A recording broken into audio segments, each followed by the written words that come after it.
नाम doctor you. मैंने अपना जो चाइल्ड स्पेशलिस्ट का एमडी है वो 2018 में मुंबई से कंप्लीट किया। उसके बाद उसी दौरान मेरी मुलाकात डॉक्टर तरु मैम से हुई, तो हमारे बीच में ब्रेस्ट फीडिंग से संबंधित काफी बातें हुई।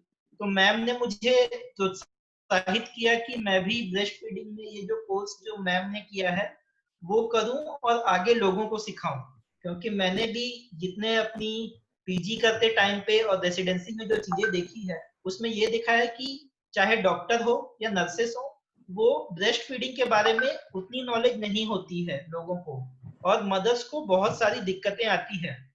ये जान के भी बहुत अच्छा लगा कि आपके हॉस्पिटल में पहले 1 घंटे में नॉर्मल डिलीवरी के दौरान बच्चों को माँ के पास देते हैं दूध पीने के लिए, जबकि बहुत सारे प्राइवेट हॉस्पिटलों में ये चीज नहीं होती है।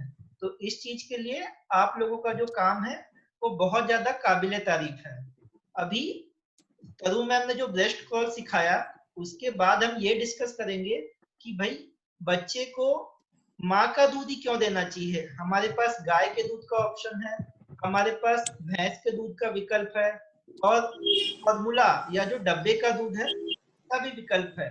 बाजार में 4-5 तरीकों के डब्बे का दूध अवेलेबल है। तो ऐसा क्या कारण है जिसकी वजह से हमें सिर्फ बच्चे को माँ का ही दूध या स्तनपान देना चाहिए। सबसे पहले हम जो बच्चे को उसके लाभ है उसके बारे में बात करेंगे।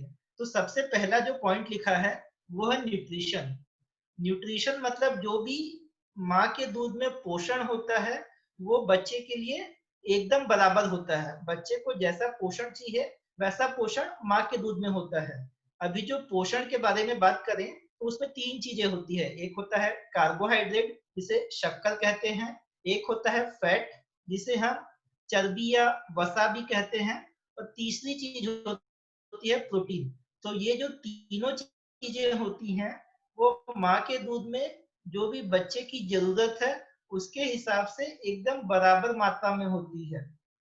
बच्चे को जो बराबर पोषण जो चाहिए वो जो गाय के दूध से या भैंस के दूध से वो नहीं मिल पाता, वो माँ के दूध में बराबर उपलब्ध होता है। दूसरा जो है पॉइंट है वो है इम्यून फैक्टर। इम्यून फैक्टर से समझाऊं मैं तो ये है रोग प्रतिरोधक क्षमता। मतलब अगर आपके शरीर में या जो छोटा बच्चा है उसके शरीर में अगर कोई इन्फेक्शन हो गया तो उससे जो हमारे लड़ने की ताकत है उसे हम रोग प्रतिरोधक क्षमता कहते हैं। तो जो पहले 3-4 दिन में आप लोगों ने देखा होगा कि जो दूध आता है वो बहुत पीले कलर का आता है और बहुत थोड़ा दूध आता है, तो उसे हम कोलेस्ट्रम बोलते हैं। और उस कोलेस्ट्रम में बच्चे की रोग प्रतिरोधक क्षमता बढ़ाने वाली बहुत सारी चीजें होती है, एंटीबॉडी बोलते हैं। अगर बच्चे को वो दूध दिया जिसमें कोलेस्ट्रम में एंटीबॉडी है जिससे बच्चे की रोग प्रतिरोधक क्षमता बढ़ती है, तो जाहिर सी बात है बच्चा जो इन्फेक्शन हो है उससे लड़ने में तैयार है। तो बच्चे का इन्फेक्शन जो रेट है बच्चे को वो बहुत ज्यादा कम हो जाता है और बच्चे की जो रोग प्रतिरोधक क्षमता है वो बढ़ जाती है। तीसरा जो पॉइंट है जो स्तनपान है, जो स्तन से निकलने वाला दूध है उसमें पानी की मात्रा बहुत अधिक होती है। बहुत सारी आप लोगों को पास माएँ आती होंगी, बोले डॉक्टर साहब बहुत ज्यादा गर्मी है या सिस्टर इतनी ज्यादा गर्मी है, मेरे बच्चे को दूध तो मैं दे रही हूँ, क्या उसके अलावा पानी भी देने की जरूरत है? तो इसका जवाब है कि बच्चे को पानी देने की जरूरत ही नहीं है, क्योंकि जो स्तन से निकलने वाला दूध है उसमें 90% वाटर होता है। जो उसका 90% भाग है वो पानी से बना होता है। तो शुरुआत के 6 महीने में चाहे कोई भी मौसम हो, चाहे सर्दी हो, चाहे गर्मी हो, चाहे बरसात हो, बच्चे को एक्स्ट्रा पानी ऊपर से देने की जरूरत नहीं है जब तक बच्चा माँ के दूध पे है। चौथी चीज है कि जो ब्रेस्ट मिल्क या जो स्तन का दूध है उसमें कुछ ऐसे तत्व भी होते हैं जो बच्चे को भविष्य में कैंसर से बचाते हैं। तो सोचो आप, कुछ कुछ ऐसी चीजें भी स्तनपान में उपलब्ध हैं जो बच्चे को कैंसर जैसी खतरनाक बीमारी, कुछ ल्यूकेमिया नाम का एक ब्लड कैंसर होता है, और भी बहुत सारे कैंसर हैं जो बच्चे को सिर्फ और सिर्फ माँ का दूध या स्तनपान देने से बच्चे को उस चीजों से बचाया जा सकता है। और सबसे आखिरी बात जो है कि ये स्तनपान हमारे वातावरण की सुरक्षा करता है। वो कैसे? जब भी आप 1 किलो का डब्बा जो होता है दूध के पाउडर का, उसे बनाने में लगभग 4000 लीटर पानी का इस्तेमाल होता है। तो अगर कोई बच्चा डायरेक्ट माँ के स्तन से दूध पीता है तो अपने आप ही ये जो पानी है ये बच जाता है। तो ये सारे कुछ आसान सी भाषा में बेनिफिट थे बच्चे को जो स्तनपान से मिल सकते हैं। अब इसमें हमने न्यूट्रिशन या पोषण की बात की। इस पोषण में अगर थोड़ा सा हम डिटेल में समझें तो जैसा मैंने बताया कि पोषण में 3 चीजें होती है। एक होता है कार्बोहाइड्रेट जिसे शक्कर कहते हैं। तो जो ब्रेस्ट मिल्क में शक्कर होता है इसे लैक्टोज नाम दिया जाता है।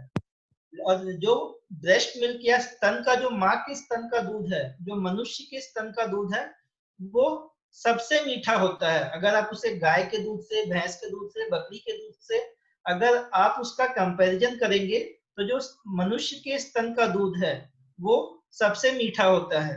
इसीलिए आपने देखा होगा कि बच्चे को गाय का दूध देते हैं तो उसमें शक्कर मिलाते हैं, जबकि मनुष्य के दूध में ऐसा कुछ भी करने की जरूरत नहीं है क्योंकि वो अपने आप ही बहुत ज्यादा मीठा दूध होता है।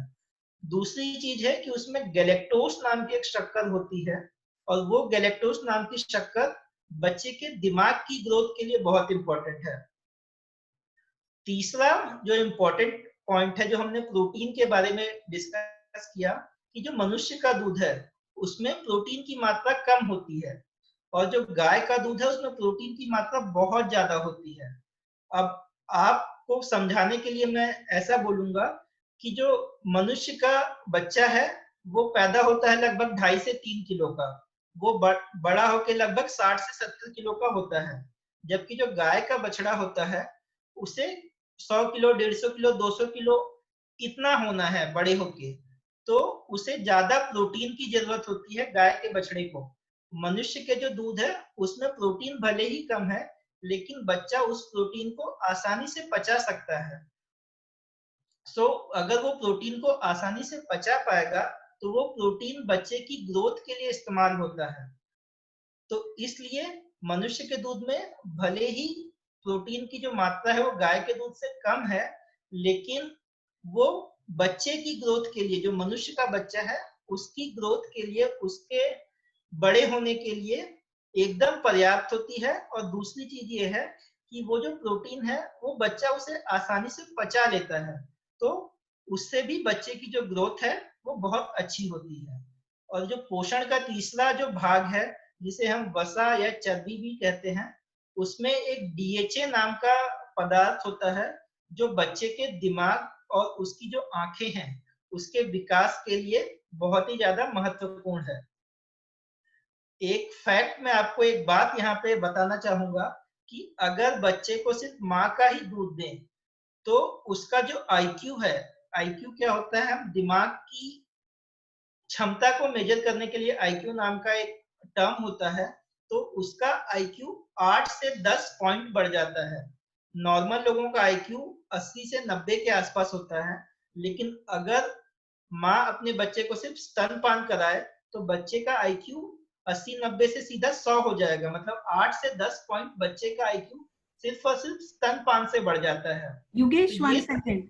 योगेश, आईक्यू से आप लोग बुद्धिमता बोलते हैं उसको हिंदी में, कि बच्चा कितना बुद्धिमान होगा वो मान सकते हैं आईक्यू। कंटिन्यू। तो ये सारे कुछ न्यूट्रिशन या बच्चे के दूध के पोषण रिलेटेड, पोषण से संबंधित बातें थी जो आप लोगों को जाननी जरूरी थी। अब हम जानेंगे कि जो माओ को क्या बेनिफिट है। अगर गाय का दूध या भैंस का दूध देते हैं तो सिर्फ बच्चे को ही कुछ मिलता है, लेकिन अगर स्तनपान कराते हैं तो कुछ ऐसी चीजें हैं जो माँ को भी जिससे कुछ लाभ मिलता है। सबसे पहला पॉइंट है इसमें कॉन्ट्रासेप्शन। कॉन्ट्रासेप्शन हिंदी में परिवार नियोजन। परिवार नियोजन, हाँ, परिवार नियोजन। जो स्तनपान है वो अगर शुरुआत के 1.5 महीने में माँ बच्चे को सुबह से लेकर शाम तक और रात में अगर 8 से 10 बार स्तनपान कराती है तो शुरुआत के 1.5 महीने में उसे कुछ परिवार नियोजन की विधि, जैसे आप कॉपर टी लगवाती हैं माएँ या फिर कुछ और जो दवाइयाँ खाती हैं, वो उसे इस्तेमाल करने की बिल्कुल भी जरूरत नहीं है, क्योंकि जो स्तनपान है वो 1.5 महीने तक माओ को परिवार नियोजन में सुरक्षा देता है। लेकिन हाँ, 1.5 महीने के बाद ये चीज जरूरी हो जाती है कि माँ कुछ ना कुछ परिवार नियोजन की विधि, जैसे कॉपर टी या फिर कोई दवाई या कुछ और तरीके हैं, उनका उपयोग करे। दूसरा इम्पोर्टेंट जो बात है वो है कि ये माओ को कुछ कैंसर से भी बचाता है। अभी सीधी सी बात है, जब तक माँ स्तनपान कराती है तब तक जनरली शुरुआत के 4-5 महीने में उसे जो मासिक धर्म है वो नहीं आता है। और जब भी मासिक धर्म आता है तो एक एस्ट्रोजन नाम का हार्मोन होता है, वो उस मासिक धर्म में दिमाग से निकलता है। तो जब माँ 4-5 महीने स्तनपान नहीं करा रही है तो उस दौरान में स्तनपान जब करा रही होती है तो उस दौरान जो एस्ट्रोजन नाम का हार्मोन है उसकी मात्रा काफी कम हो जाती है, और उसकी मात्रा कम होने से जो माओ में स्तन का कैंसर है, जो बच्चेदानी का कैंसर है, और जो उसकी सर्विक्स या नीचे अंडा गर्भाशय के अंडाशय अंडाशय का कैंसर, अंडाशय का कैंसर है, वो तीनों चीजों से ये स्तनपान जो है वो उसे बचाता है। और दूसरी चीज है कि अगर किसी के परिवार में पहले से स्तन कैंसर की स्थिति है, किसी को पहले से ही स्तन कैंसर है परिवार में, तो अगर वो स्तनपान कराए माँ, तो उसमें भी ये कैंसर से बचाव में उपयोगी है। तीसरा पॉइंट है कि जो हड्डियां होती हैं, कई बार आपने सुना होगा कि जब भी माँ स्तनपान कराती है तो माँ की हड्डियां कमजोर हो जाती है। तो ये बात आधी तो सही है, क्योंकि जब भी माँ स्तनपान कराती है तो माँ के स्तनपान से जो दूध बनता है उसमें कैल्शियम की जो मात्रा होती है वो माँ की हड्डियों से निकलती है। लेकिन जब माँ स्तनपान कराना बंद कर देती है, उसके बाद उसकी जो हड्डियां हैं उसमें कैल्शियम वापस से डिपॉजिट हो जाता है, वापस से उसमें कैल्शियम चला जाता है, तो वो हड्डियां पहले से डबल मजबूत हो जाती है।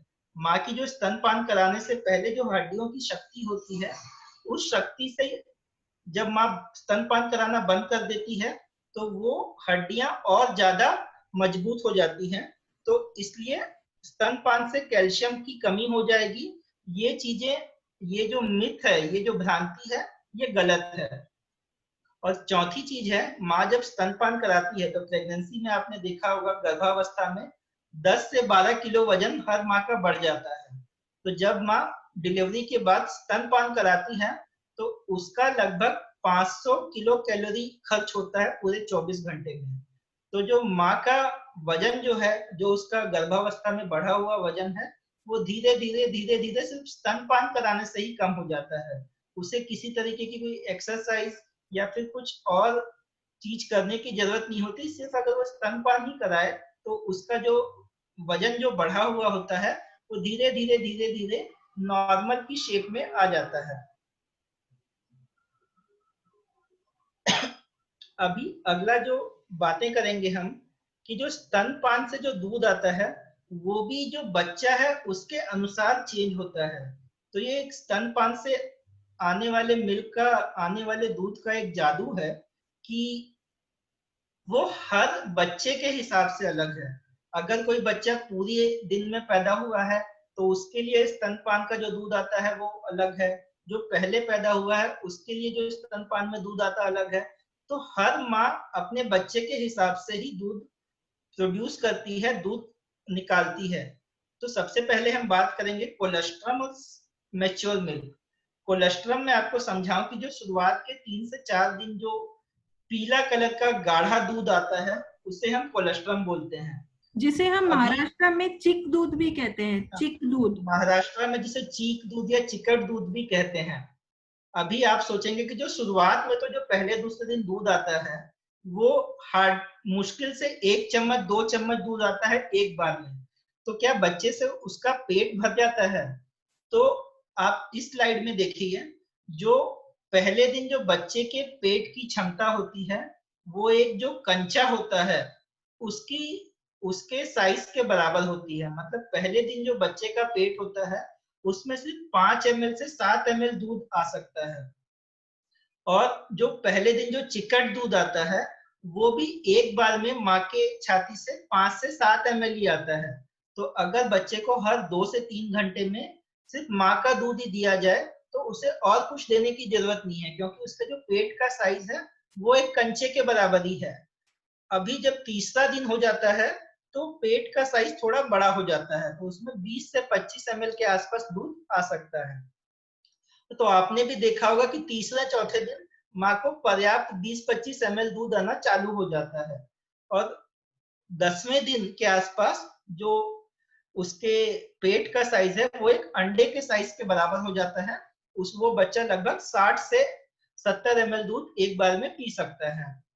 तो सीधे सीधे इस स्लाइड को दिखाने का मतलब यही था कि शुरुआत के दिन में जो चिकट दूध आता है वो होता बहुत भले ही कम है, लेकिन वो बच्चे की पेट की क्षमता के हिसाब से पर्याप्त है। और तीसरे चौथे दिन जो दूध आता है वो बच्चे की पेट की क्षमता जैसे जैसे बढ़ते जाती है वैसे वैसे माँ का दूध जो है वो बढ़ता जाता है। दूसरा जो है फोर मिल्क और हाइंड मिल्क। तो आपने अपने वार्ड में जब भी माओ को स्तनपान कराते देखा होगा तो उसमें देखा होगा कि जो भी दूध शुरुआत में निकलता है, तीसरे चौथे पांचवें दिन के बाद जब दूध आना चालू हो गया है, उसके बाद जो दूध स्तनपान के शुरुआत में निकलता है वो दूध थोड़ा पतला होता है। तो ये स्लाइड में अगर आप देखेंगे तो जो दूसरे नंबर की स्लाइड है ये फोर मिल्क, जो शुरुआत का दूध है उसे फोर मिल्क भी बोलते हैं। इसे आप छाछ से कंपेयर कर सकते हैं, छाछ या मट्ठा, जो हम दही से जो पतला जो पदार्थ होता है ये ऐसा फोर मिल्क वैसा होता है। तो इस फोर मिल्क की खास बात यह है कि इसमें पतला है, मतलब इसमें पानी की मात्रा बहुत ज्यादा है। तो बच्चे अगर ये सिर्फ फोर मिल्क पिएगा तो उसकी जाती है। लेकिन जो आप देखेंगे जो तीसरे नंबर की स्लाइड है इसमें जो दूध है वो बहुत ज्यादा गाढ़ा है। तो जो स्तनपान के बाद शुरुआत में 10 मिनट 15 मिनट जब बच्चा स्तनपान करता है उसके बाद जो दूध आता है वो ऐसा गाढ़ा दूध होता है, जिसे आप जो प्रॉपर दूध हम ग्लास में देखते हैं वो दूध ऐसा होता है। तो इस दूध में जो फैट है, जो वसा या चर्बी है, उसकी मात्रा ज्यादा होती है। तो ये आखिरी का दूध बच्चे को पीना बहुत ज्यादा इंपॉर्टेंट होता है, इससे बच्चे की भूख मिटती है। जो शुरुआत का दूध है, जो फोर मिल्क है, इससे बच्चे की प्यास बुझती है, और जो आखिरी का दूध है जिसे हाइंड मिल्क भी बोलते हैं, इससे बच्चे की जो भूख है वो मिटती है। तो इस चीज का अगर मैं आपको सिग्निफिकेंस या क्या इसका इंपॉर्टेंस है वो बताऊं, तो बच्चे को जब तक एक छाती खाली नहीं होती है तब तक दूसरी छाती से बच्चे को स्तनपान नहीं कराना चाहिए। जब तक एक साइड का स्तन पूरा खाली नहीं होता, मतलब बच्चे ने उसका फोर मिल्क भी पी लिया और उसका हाइंड मिल्क भी, जब तक वो छाती पूरी खाली नहीं होती उससे पहले आपको दूसरे छाती में बच्चे को स्तनपान के लिए नहीं देना है। क्योंकि अगर बच्चा एक साइड की छाती को आधा खाली करेगा तो इसका मतलब उसने सिर्फ पतला वाला दूध पिया है, दूसरे साइड से भी उसे पतला वाला ही दूध मिलेगा। तो बच्चे की प्यास बुझ जाएगी, एक आध घंटे के लिए वो सो जाएगा, लेकिन फिर से वापस से उठ के वो रोना चालू कर देगा। इसलिए एक बार में एक साइड का जो स्तन है वो पूरा खाली करना बहुत जरूरी है, उसके बाद ही दूसरे साइड के जो स्तन है उस पर बच्चे को चेंज किया जा सकता है। तीसरी इंपॉर्टेंट चीज है कि जो दिन का दूध है और जो रात का दूध है उन दोनों दूध में भी अंतर है। माँ जब स्तनपान कराती है तो स्तन से जो दिन में दूध निकलता है और जो रात में दूध निकलता है उसमें भी अंतर है। आप सब लोगों ने देखा होगा कि जब बच्चा पैदा होता है तो उसके शुरुआत के 1.5 महीने 2 महीने तक बच्चा दिन में सोता है और रात को जागता है। लेकिन अगर माँ स्तनपान कराए तो उसके रात के दूध में एक ट्रिप्टोफैन और मेलेटोनिन नाम के सब एक पदार्थ होते हैं जो बच्चे की इस दिन और रात के सोने की जो साइकिल होती है उसे नॉर्मल लाने में मदद करते हैं। नॉर्मली बच्चा जो 3 महीने 4 महीने पे रात में थोड़ा 5-6 घंटे सोने लग जाता है और दिन में वो थोड़ा खेलता है, लेकिन शुरुआत के 1.5 महीने तक जनरली बच्चा रात में ज्यादा जागता है। तो अगर माँ का दूध, माँ बच्चे को रात में उठ के 2 से 3 बार दूध पिलाए, तो उसे ये ट्रिप्टोफैन और मेलेटोनिन नाम के सब्सटेंस माँ के दूध से बच्चे के पास जाते हैं, जिससे वो जल्दी इस साइकिल में, मतलब जल्दी वो रात को थोड़ा लंबे समय के लिए सोने लग जाता है। और ये प्रक्रिया 1.5 से 2 महीने के बाद जो भी बच्चे माँ के दूध लेते हैं उनमें ये प्रक्रिया चालू हो जाती है। चौथा चीज जो है वो है टर्म बेबी या pre term baby. Term baby मतलब जो हमारी जो प्रेगनेंसी होती है उसे हम 9 महीने या 7 दिन या फिर उसे 40 हफ्ते की गिनते हैं, पूरा शुरुआत से लेकर आखिरी तक वो 40 हफ्ते या फिर 9 महीने या 7 दिन कितने की होती है। अगर बच्चा 37 हफ्ते से पहले हुआ है तो उसे प्री टर्म बेबी या फिर जो बच्चा पहला हुआ है वो कहते हैं, और जो बच्चा 37 हफ्ते के बाद हुआ है उसे टर्म बेबी कहते हैं। तो प्री टर्म बेबी और टर्म बेबी की जो आवश्यकताएं हैं वो अलग होती हैं। जो प्री टर्म बेबी है जिसका वजन थोड़ा कम है, जो 37 हफ्ते से पहला हुआ है, जिसका वजन 1.5 किलो 2 किलो है, उसके जो माँ को दूध आएगा, और जो बच्चा टर्म पे पैदा हुआ है, मतलब जो 37 हफ्ते के बाद पैदा हुआ है, उसकी माँ को जो दूध आएगा, उन दोनों दूध में भी अंतर होता है। तो अगर कोई प्री टर्म बेबी है जिसका वजन कम है और जो डायरेक्ट स्तन से दूध नहीं ले पाता है, तो उसमें ये इम्पोर्टेंट है कि माँ चाहे हाथ से दूध कटोरी में निकाल के, वो अगर बच्चा एनआईसीयू में है तो वहां पे दे सकती है, जिससे माँ की जो दूध बनाने की क्षमता है वो बनी रहेगी। तीसरा जो इम्पोर्टेंट पॉइंट है उसमें ये है कि जो माँ को दूध, जो पहले साल में दूध आता है, बच्चा जब तक 1 साल का होता है तब तक जो दूध आता है, और दूसरे साल में जो दूध आता है उसमें भी अंतर होता है। जो पहले साल का दूध है उसमें पोषण पर्याप्त होता है शुरुआत के 6 महीने में, इसीलिए हम कहते हैं कि शुरुआत के 6 महीने में सिर्फ और सिर्फ माँ का दूध देना चाहिए। लेकिन जो दूसरे साल का दूध होता है उसमें विटामिन हो गए और जो रोग प्रतिरोधक क्षमता है वो सारी चीजें ज्यादा होती है, जिससे वजह से बच्चे को इन्फेक्शन का रिस्क कम होता है। जो इन्फेक्शन के खतरा है बच्चे का वो कम होता है। और लास्ट पॉइंट जो है, अगर किसी माँ को एक साथ 2 बच्चे हुए जिसे ट्विंस कहते हैं, तो माँ का जो स्तन है उन दोनों बच्चों के लिए दूध निकालने के लिए सक्षम होता है। अगर एक बच्चा है तो जनरली 750 ml के आसपास माँ 24 घंटे में दूध निकालती है। लेकिन अगर बच्चे 2 हैं तो ऑटोमेटिक ही वो 1.5 से 2 लीटर दूध निकाल सकती है। तो जो मनुष्य का दिमाग है वो ऐसा सिग्नल देता है कि भाई आपके 2 बच्चे हैं, आपको ज्यादा दूध की जरूरत है, तो ऑटोमेटिक ही उसमें अपने आप से ही जो नॉर्मल जिसका एक बच्चा है उसके तुलना में डबल दूध जो माँ है जिसके 2 बच्चे हैं वो बना सकती है। तो अगर 2 बच्चे हैं तो दोनों बच्चों को भी सिर्फ और सिर्फ 6 महीने तक स्तनपान दिया जा सकता है। तो ये सारी कुछ चीजें थी जो ब्रेस्ट मिल्क के जो स्तनपान है उसकी जो पोषण से संबंधित, और दिन रात, पतला दूध, गाढ़ा दूध, पहले साल का दूध, दूसरे साल का दूध, इसके बारे में ये थोड़ी सी जानकारी थी।